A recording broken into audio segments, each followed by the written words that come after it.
What's up, Dream Builder? Are you someone who's interested in creating a life by your design through all things real estate? Well, I can assure you, you are in the right place. Join me, your host, Casanova Brooks. I'm an award-winning real estate agent and investor as we uncover the top tips, strategies, and the mindset of the top real estate entrepreneurs across the world. Stay locked in because we're about to go on a journey that will change your life. What's up, Dream Builder? We are back again with another real estate episode that I'm sure will educate you, inspire you, and hopefully even entertain you a little bit. Today on the show, we have my friend, Katie Lance. Katie, you want to go ahead and say what's up to DreamNation? What's up, DreamNation? I'm super excited to be here today. Thank you so much for having me. Oh, absolutely. It's a pleasure to have you on. Now, I always like to make sure that I give everyone the proper introduction. And the way that I do that is I compare us as entrepreneurs, thought leaders, pioneers to superheroes. And the reason being is because we're constantly putting on a cape. We're trying to fly around the world and solve some of the world's biggest problems. And so I know that that's something that you've been doing. But one question that I have is we all know who Superwoman is, and we know behind Superwoman there's that gal that's known as Lois Lane. So the question that I have for you is, we know the Superwoman that is Katie Lance, but who is the Lois Lane that's on the backside of what's behind that S on the chest? That's a great question. I don't think anyone's ever asked me that before, so I like that. Probably my husband, Paul. He's my partner in life. We've been married 19 years, and he's also my business partner. I get to do all the fun stuff, like come on podcasts and get on video and be on Instagram, and he gets to do all the business things behind the scenes that are really important. Got it. Invoicing and customer service and all that good stuff. I would probably say my awesome husband. Got it. No, I love it.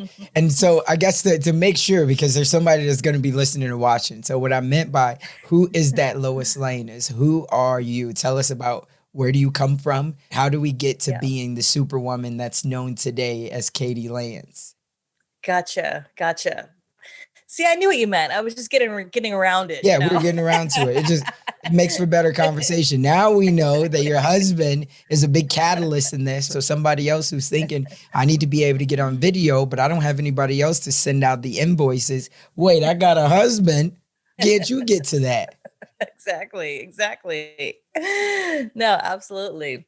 I've been in this space for quite some time, and it's a lot of fun. We run a social media company, my husband and I, side by side. We've been in business about 8 years now, and normally I'm flying around the country speaking and doing a lot of teaching in person, but these days all of my speaking is done virtually, which is fine. I've getting real comfortable with the Zoom. Right? As we all are. Absolutely. Our passion is just really to help agents and brokers get smarter about social media. We run our Get Social Smart Academy for tons of agents and brokers across the world, and do lots of virtual speaking and consulting. And it's just really fun. It's fun to be able to serve people, especially at a really high level. And we love the real estate industry. It probably sounds a little corny, but we love that for most people, buying and selling a house is one of the biggest moments in their life. It's right up there with getting married or having kids, and just being a part of that is really exciting. So we feel very blessed to be able to do what we do each and every day. Nice. And how did you, when you decided, so tell us about before you got into running the social media marketing company, what were you doing before then? Were you a realtor? Were you an investor and you were working with realtors? What did that look like? So before this, I was working for Inman News, and I worked for Inman News for many years. I'm sure a lot of your listeners are probably familiar with Inman.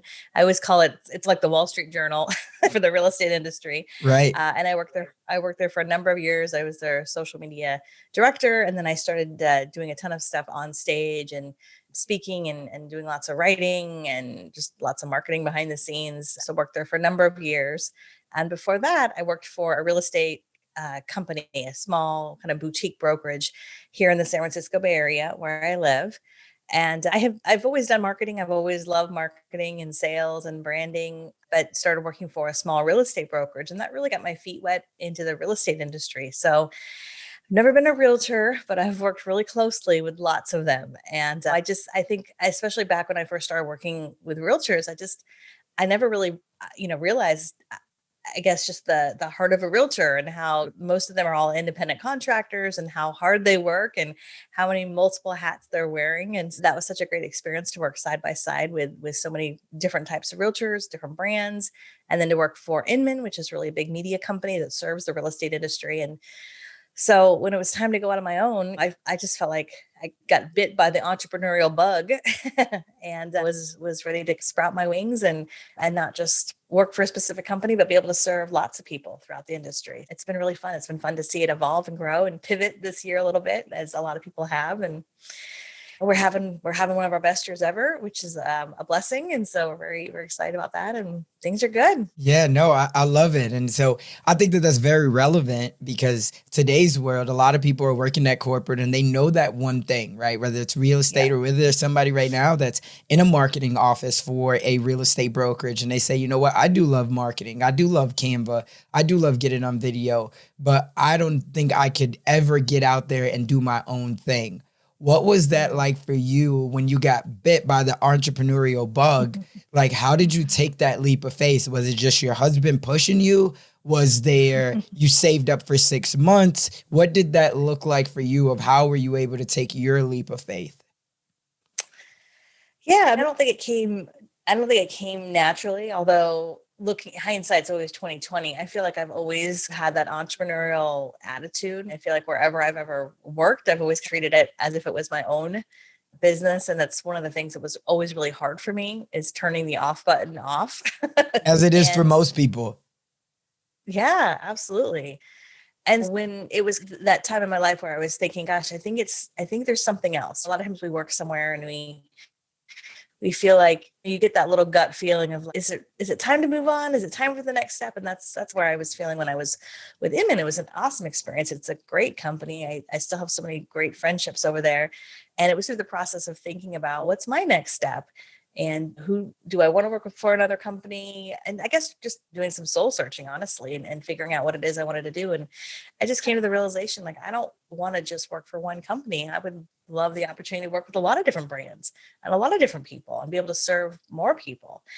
And plus being a mom and being able to have some flexibility and be able to commute from the bedroom to my home office 10 feet down the hallway Right. was attractive. And yeah, we thought about it, took the leap, and just hit the ground running right away. A lot of people say, gosh, did you take some time off? Or nope. We didn't have time to take any time off. So it was time to hit the ground running. And I ended up consulting for Inman for a number of months, which was great. And they were one of my first clients right out of the gate, which is awesome.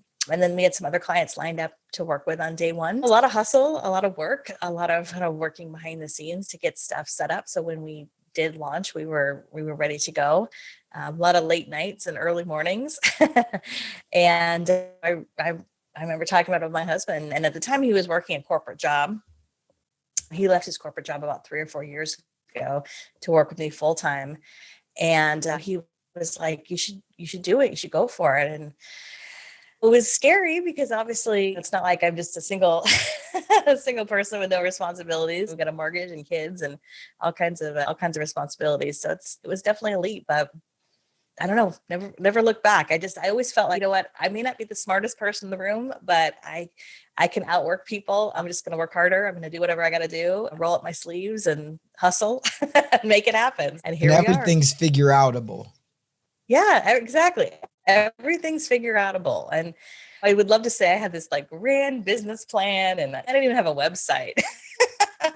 I just had an idea, and I was confident in what I was good at, and I was confident in the value that I could bring. And I especially in the beginning, I said yes to a lot of things, and that's how I figured out what I did want to do and who I did want to serve and who maybe wasn't the best fit. And I think sometimes, especially as entrepreneurs, you have to do that. You have to say yes to a lot of things and figure it out as you go. And there's a little bit of fake it till you make it. And I think that's just part of the process, part of the journey. No, I love it. I love it.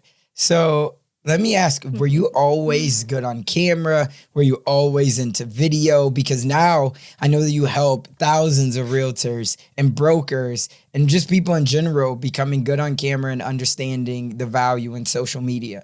But a lot of people, they struggle with that, whether it's a fear of imposter syndrome or just their face on camera. What was that like for you? Were you already versed with camera, or was this something that you had to become better at? I definitely had to become better at it. I was a lot more comfortable in front of a group of people. And for whatever reason, I would say for as long as I can remember, I've always been pretty comfortable giving speeches. Being in front of a crowd was never really that big of a deal. And over the years, obviously, I honed my skills and got better at that. But being on camera is much different than being on stage. And I think a lot of people think, oh, you're a speaker, you're getting on camera. And it's the same thing. It's not the same thing. Like right now. And when I do a virtual class, there might be a few hundred people, watching, but I can't see their faces. I can't see their body language. And so it's different for sure. Back when I worked for Inman, I was really lucky that they put myself through a media training class, which was really interesting to learn a lot about your presence and what to wear and how to carry yourself. And I take a lot of those lessons to this day. And I think no matter what, it takes practice. It takes just doing it over and over again to get a sense of what works, what doesn't work, what angle should you be looking at the camera, and what are your little words that you might catch yourself saying that you shouldn't say, and things like that. But just like anything, it takes time and practice. I think a lot of people they never get over that fear. They're like, I don't like how I look. I don't like how I sound. I don't know how to do it. So then I'm not going to do it. And I had a good friend of mine a few years ago, very lovingly remind me, she was like, Katie, that's how you look. And that's how you sound. So you Right. got to get over it. And these days we have all the equipment. You don't need to buy a lot of fancy equipment. If you've got a computer with a webcam, most people have in fact, everybody I would imagine has some sort of smartphone device. And that's all you need. And you can always buy more fancy equipment as you go, but just start with where you're at. Got it. I love that. And that's what I tell a lot of people, right? Like when people see my setup or for the podcast and things like that, but I'm like, you don't have to have any of this stuff. There's even Yeah. apps out there that allow you to upload for free, right? Like Yep. Anchor and all these other things. So it's social media, there's a lot of different ways that people can start uploading content, which is a perfect segue. Because what I wanted to know is for a lot of people, even if if they're not afraid to be on camera or use their voice or whatever else, but they just don't even know where to start in curating or creating the content. So is there Yeah. like an easy way that you teach your clients or anyone how they could start curating content no matter where they are in their business? Yeah, absolutely. And I think the whole conversation around content is really interesting. It's definitely changed and evolved. I mean, I remember back when I worked for Inman and I was doing so much of their social media, a lot of what we were posting was curated content, or we were finding other sources of content and sharing content in addition to Inman's content. And I see a lot of agents and entrepreneurs still doing that, where they're curating content and they're sharing everyone else's information, which is fine to a point. But I really think, especially nowadays, what really makes people stand out is when you can create your own content. Mm. And I think that's the difference between just, putting out information versus putting out information that's in your voice, that has your opinion, your expertise, like your podcast. Like what you're doing right now is you're building that brand authority. You are putting your stake in the ground and putting your opinion out there. And the thing is, when you do that, when you do, create a podcast, you create a video series, or you start writing a blog, there's going to be some people who don't like you, right? They're like, I don't like that guy. I don't like that girl. And that's okay. There's also going to be a lot of people who are like, I like what he has to say. There better be a lot more of them people, even though I can't control it. Exactly. Exactly. So you may not be everybody's cup of tea. And so I always say what you're really passionate about. And if that is real estate, I would say really think about, why is it that you got into real estate? What, for a lot of people, it's not their first career. So what was that story like? Why are you passionate about it? Who do you want to work with? Like, who are the people that call you and you can't wait to talk to them, versus the ones who call you and you look at your phone and you're like, oh, just let it go to voicemail. So thinking about who you want to work with, who do you want to attract? What's your brand all about? And then I would also say start to just brainstorm questions you get asked all the time. And if you really start to be aware of, if you think about the last 5 to 7 days, think about who you've talked to in the last like 5 to 7 days, whether it's through social media or on the phone, and just start to make some notes. What were those topics of conversation that came up, business related? Was it about the market? Was it about, should we buy or sell right now? Keeping clients safe? Should we pay for staging? All the different things we just get asked all the time. Start to make a list.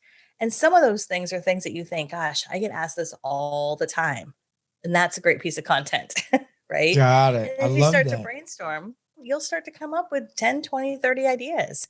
You can also think about past clients you've worked with. Who have you worked with in the last 6 to 12 months? Make a list of those people. And then what are the topics that came up when you worked with them? And that's a great place to start. Got it. No, I really like that because a lot of times we don't think that. We just say, oh, we get asked this all the time. But there's Yeah. a reason that everything happens. And if you're aware and you document, even I tell people this in coaching, right? What does your day look like? Where are you allocating your time? Because a lot of the times there's things that we're leaking out the backside, right? It's like a leaky pipe. There's things that we're leaking out that we just don't even know because we're Yeah. not documenting. So if you ask those questions, and even if you're not getting asked a lot of questions, because maybe you say, I just got into real estate, so nobody's Yeah. asking me any type of question. Then I would say, Right. what are the most common questions that you had when you first were looking to get into real estate? And the Yeah. beauty of it today is that we all have YouTube University or podcasts or blogs or Yeah. books that we can all go get access to and find the answer. So that's very, very Absolutely. valuable. For you, do you see that, like, where, for a lot of people, they don't know where to even start when it, because there's millions of social media platforms. Now, obviously, that's a Yeah. big exaggeration, but there's new TikTok, right? There's Facebook, Yeah. Instagram, Clubhouse. There's all these different ones. And it's, I just don't even know where to start. Is there Mhm. a place that you tell people to start, or is something that you think it can bring the best return on their investment, especially if they don't have a lot of money to start? What's up, Dream Builder? I hope that you're getting a lot of value from this episode. Note takers are money makers. So I hope that you're taking lots of notes, and I hope that you'll implement something that will help to change your real estate career. If you want even more access, even more resources, and you want a community to help keep you accountable, well, I want to invite you to head on over to DreamNationAcademy.com. Again, that's DreamNationAcademy.com. That's where I hang out as well as the team, and we host so many resources to help you along your real estate journey. So again, that's DreamNationAcademy.com. Let's go ahead and hop back on into it. Yeah, I think there's a few things that you can do. I always like to first say, depending on where you're at with social media, it's always good to do a little bit of a self audit of where you're at. And the word audit is a little scary, but we do this on Especially more of a around corporate tax level. time. Exactly, exactly. So, pardon me. So it's a really good opportunity to be able to kind of like pull up all of your social media channels, Google yourself, see what comes up. And I'm going to take a quick sip of water. Sorry. So Google yourself, see what comes up, and you'll be surprised. What are the top 5 or 10 things that come up? It's probably your LinkedIn, your, if you're on Facebook, Twitter, Yelp, whatever you've got out there, Google, and just see what's out there. What do you have that you've maybe set up 5 years ago and you haven't used? Or what, is your profile photo updated? Do you have your contact information? I would say don't be a secret agent. Make it easier for people to find you. Is the verbiage about you correct? And this is especially for those of you who've been in real estate a long time, not necessarily someone who's new, but someone who's been in real estate a long time.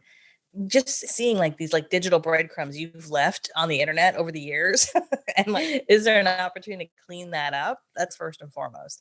And then the other thing I would say is, just briefly said, LinkedIn. I think LinkedIn's a great place to start, whether you've been in real estate a long time, or as you mentioned, if you're new to the industry. LinkedIn is great. It's really one of the only, if not the only, professional social media network. A lot of people think it's just a network if you're looking for a job, and it's so much more than that. So it's a great place to start. It's a great place to connect with your clients, your prospects. A lot of a lot of people who are not on Instagram, Facebook, TikTok, they're active on LinkedIn, especially C-level executives, people who are at a higher level position and they're not hanging out on Facebook. It's a great place to connect with them on LinkedIn. I encourage people to update their profile, make sure they've got their latest wherever they're working, who they're self-employed, whatever they're doing, and not just list their job title, but this is your time to brag. Why did you get into the industry? Do you have some designations? What's your story? Things like that. You can add photos, videos.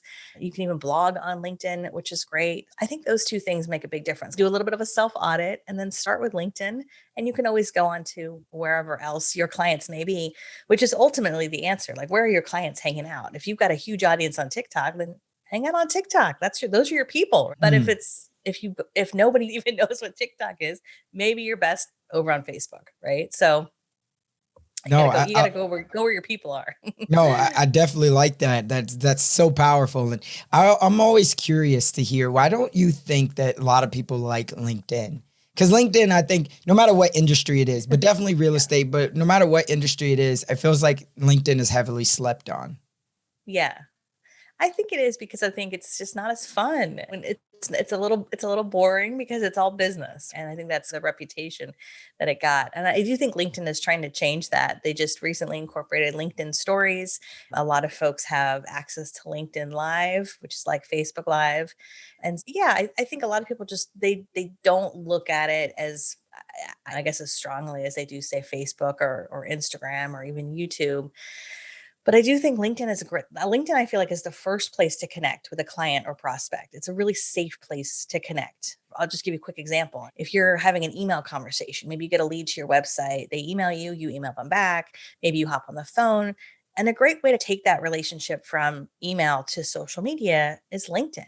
Search to see if they're on LinkedIn. If they are, send them a personal note. Say something like, "Hey, it was really great chatting with you this week. I look forward to working with you in the future," or whatever it might be. I'd love to connect on LinkedIn.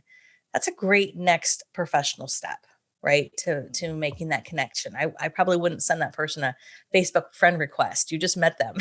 You just are having a professional conversation. It depends on, obviously, the conversation, but I think that's just it's just a big opportunity. And the thing is, LinkedIn, the news feed on LinkedIn moves a lot slower than other places. You go on Facebook and it's like there's just so much noise. And it's easier, I feel like, to get traction on LinkedIn. And honestly, a lot of times it's less about what you're posting on LinkedIn. It's more about liking, commenting, and engaging with other people that you're connected to professionally on LinkedIn. So I don't think it takes a whole lot of time. I always recommend people spend a little bit of time updating their profile. I actually do it once a year, right around this time of year. At the end of the year, I tend to go on and make sure everything's up to date and spruce it up. And then spend time a couple times a week scrolling through your feed, connecting with people. You might even utilize the blog function, especially for those of you who are listening. Maybe you're already doing video content or podcast content. You could actually transcribe some of that content, turn it into a LinkedIn blog post. It's a great way to repurpose your content, and it's a great way to really continue to establish yourself as a thought leader on LinkedIn as well.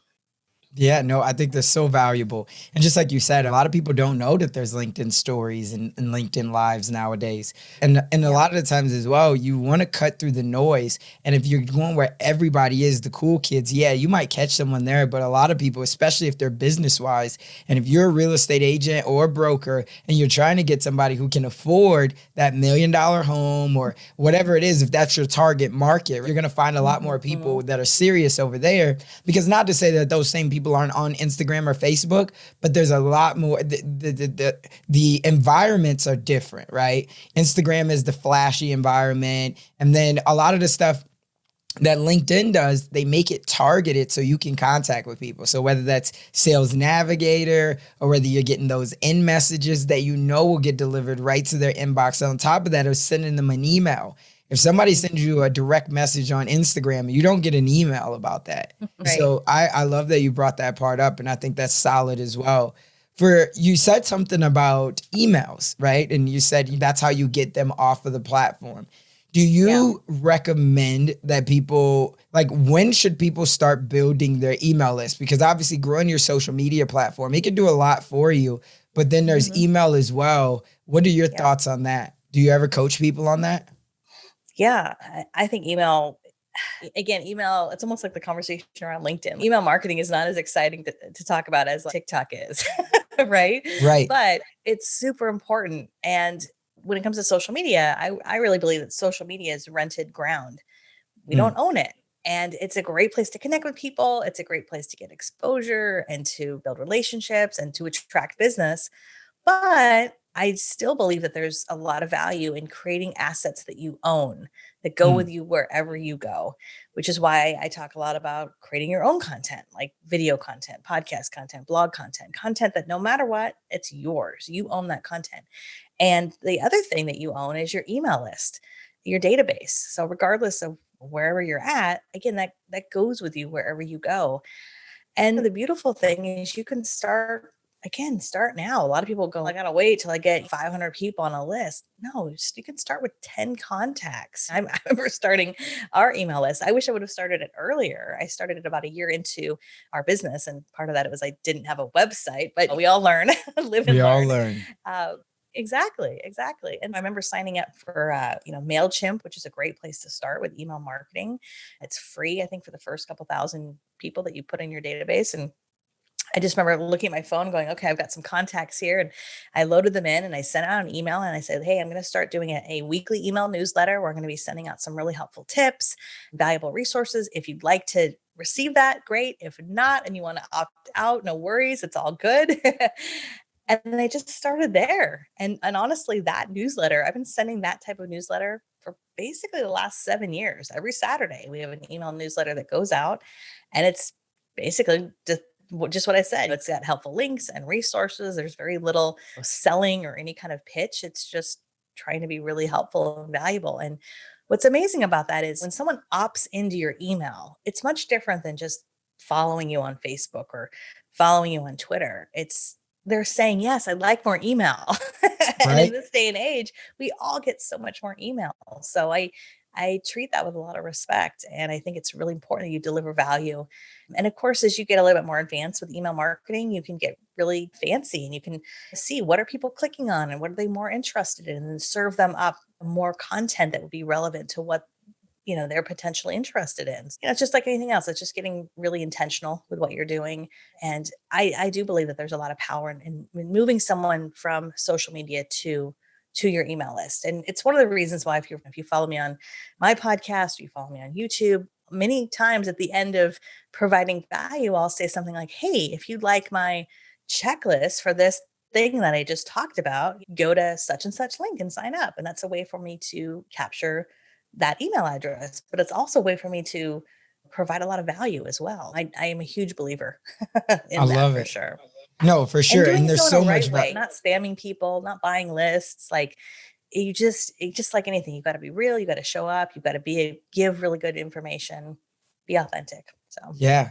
No, and you talked about if you like checklists, that's something else that a lot of people they don't know the value in lead magnets. They don't yeah, understand the value. And so do you teach yeah, people, and what are your thoughts on that? And if we're trying to build an email list off of social media, what yeah. exactly are some things that we can provide to our clients, or even if we're a broker and we're trying to recruit other agents, what does that look like? Yeah, I'm a huge believer in lead magnets. It's one of the best ways I think you can build an And what is email it for list. And anybody that's wondering right now? Say, what is a lead magnet? yeah. Yes, I know it's a fancy word. So, in my opinion, and there's different definitions, I'm sure, but a lead magnet is usually a piece of content, something valuable. In my mind, it's usually a PDF or a couple page PDF, could be a 10 or 15 page PDF, or it could be, one or two pages. It's something really valuable that you're giving someone free, and in return, they're giving you their name and their email address. So the way I usually think about it is we provide a lot of great free content. If for anyone who follows us, for example, on YouTube, we've been putting out videos basically every week for the past like 4 or 5 years. And so we will do a quick 3 or 4 minute video. We're providing value. And the idea is if someone's watching that video all the way to the end, they're probably pretty interested in that topic that we're talking about. So at the end, if we can say, hey, if you'd like more information, we have a whole guide about X, Y, and Z. You go to this particular link. They go to that link, they put their name and email in, it gets sent to them. And it's a very natural way to, I think, build your email list by providing value, by providing something of value to someone. And then I think there's also the perception of like, wow, this checklist or this guide or whatever I'm receiving is so valuable and this is for free. Imagine what it would be like when we work with her or when we work with him. What's that going to be like? And so I also think there's a lot of value in that as well. What I would say for anyone listening is to think about, again, this kind of goes back to the conversation around topics and around things that come up all the time, conversations that come up all the time. And so as you're brainstorming topics for content, uh, part of that content could easily get turned into a lead magnet. We use Canva to create a lot of our lead magnets. So for example, if you're doing, let's say you're doing 4 videos about buying real estate. Should you buy in 2021 and the pros and cons, or 3 tips to buying your first house? If you're doing maybe a few videos around buying, maybe there's an opportunity to put together the ultimate buying checklist, the top 25 things you need to know before you buy your first house. And I think, again, that kind of taps into your own knowledge.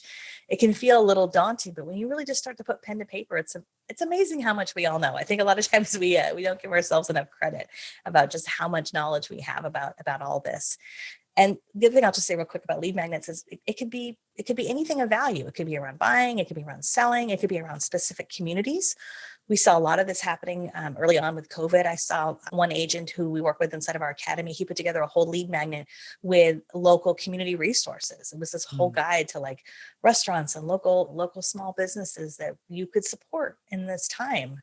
And I thought that's great. That's a great way to provide value, again, for your local community. So it comes down to what you know and putting that together. And I think it's a great way to take someone as just a viewer, as someone who's just liking your content, and moving them to, again, your email list, which is a way you can nurture them. And at some point, hopefully they, turn into clients.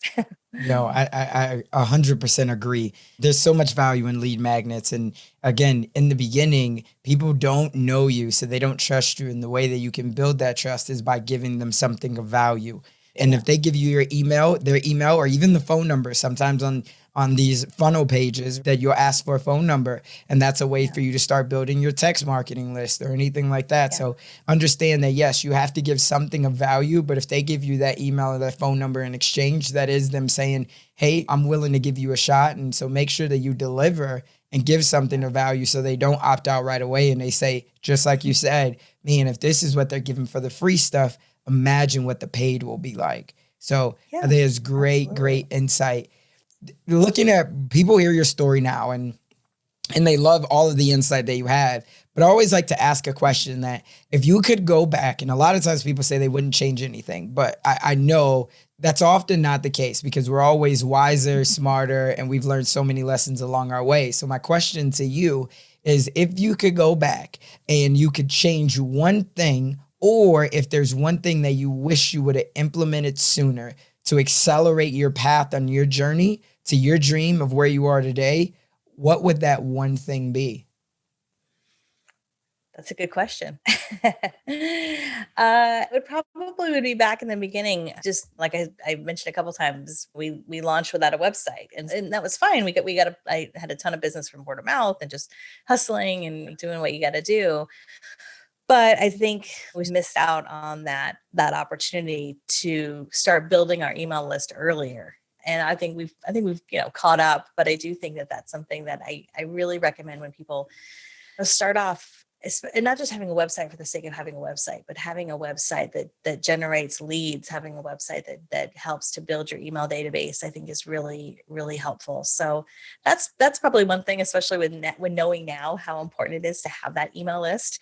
And I would say the other thing too is probably maybe pivoting a little bit earlier as well. When we first started out, I was doing a ton of consulting, and I still love doing consulting. We do a lot less now, mainly because we pivoted to more of our Get Social Smart Academy, which is our membership site. And it's allowed us to serve so many more people than just one-to-one consulting. And looking back, gosh, I wish we would have made that pivot a little bit earlier. I feel, again, we probably would have been able to serve more people, but I don't know. There's also the flip side of everything happens for a reason. And maybe certain things just had to happen the way they did for me to be where I am today too. So I hear you there.